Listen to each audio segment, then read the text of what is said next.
When you stop caring about a narcissist, when you withdraw your emotional investment, attention, or concern, they experience a profound sense of loss, not because they love or value you in a healthy way, but because they are no longer in control. Narcissistic relationships are driven by a cyclical pattern that begins with love bombing, moves into devaluation and eventual discard, and often ends with hoovering, where they try to suck you back in.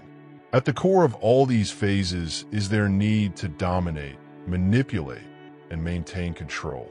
In the beginning, a narcissist will shower you with affection and attention to lure you in. Once you're emotionally attached, they begin to lose interest. Your value in their eyes diminishes, and they start to devalue you, treating you with indifference, contempt, or even cruelty. They enjoy the pursuit far more than the possession. Once they feel secure that you're not going anywhere, they start pushing boundaries and asserting dominance. But sometimes, before the narcissist gets the opportunity to discard you on their own terms, you reach a breaking point. You recognize the patterns, you realize they won't change, and you begin to detach. When you stop caring, that's when the narcissist becomes most dangerous emotionally. Your detachment is a threat to their illusion of control. They interpret your indifference as rejection, and rejection is their greatest fear. This loss of control provokes a range of intense reactions. They may rage, belittle you, or use passive-aggressive tactics to regain dominance. They might pick fights over trivial issues just to provoke a response. Any response to feel they still matter.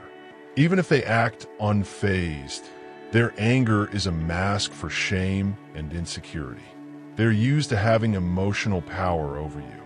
And when that disappears, they feel fragile, threatened, and deeply unimportant. Your emotional disengagement shatters their inflated self-image. Since their sense of worth was propped up by your care, your indifference leaves them feeling exposed and worthless. It forces them to confront the reality that they are not as significant as they believe themselves to be. In some cases, fearing abandonment, they might try to discard you first to regain a sense of control and avoid the pain of rejection. Yet even after they've walked away, they may return and attempt to hoover you back in, not out of love, but because they miss the validation, attention, and convenience you provided. They don't want to feel the shame of being left behind or forgotten. Ultimately, when you stop caring, you pull back the curtain on the narcissist's fragile ego. You expose their dependency, their emptiness, and their fear of insignificance. And while they may lash out or pretend not to care, the truth is your indifference delivers the one blow they struggle to recover from.